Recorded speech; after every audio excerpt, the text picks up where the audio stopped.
గుంటూరు జిల్లా మంగళగిరిలో తీవ్ర కలకలం రేపిన ఘటన చోటు చేసుకుంది.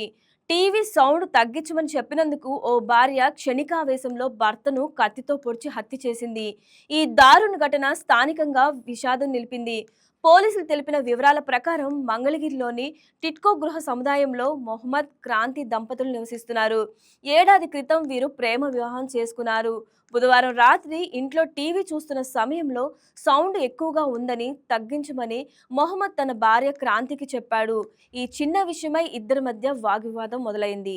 ఈరోజు మంగళగిరిలో షేక్ మహాబీ అని ఒక లేడీ పోలీస్ స్టేషన్ పెదవట్టుపూడి గ్రామం నుంచి రావడం జరిగింది.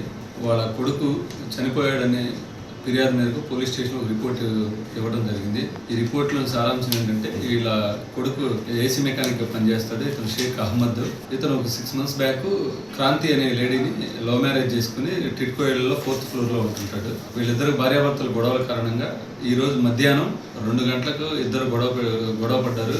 ఆ గొడవలో భాగంగా భార్య కత్తి తీసుకుని భర్త అయినటువంటి షేక్ అహ్మద్ను కత్తితో పొడవడం జరిగింది. ఆ తర్వాత 108 అంబులెన్స్లో NRI హాస్పిటల్కి తీసుకెళ్లి అక్కడి నుంచి గవర్నమెంట్ మెరుగైన ట్రీట్మెంట్కి విజయవాడ గవర్నమెంట్ హాస్పిటల్ తీసుకెళ్ళడం జరిగింది. ట్రీట్మెంట్లో భాగంగా అతను చనిపోవడం జరిగింది. దానిలో భాగంగా వాళ్ళ మదర్ వచ్చి మనకు కంప్లైంట్ ఇవ్వడం జరిగింది. ఆ కంప్లైంట్ మేరకు మనం కేసు కట్టి దర్యాప్తు చేయడం జరిగింది. ఈ వీడియో మీకు నచ్చినట్లయితే లైక్ కొట్టి షేర్ చేసి మా వైకే టీవీ ఛానల్ని సబ్స్క్రైబ్ చేయండి.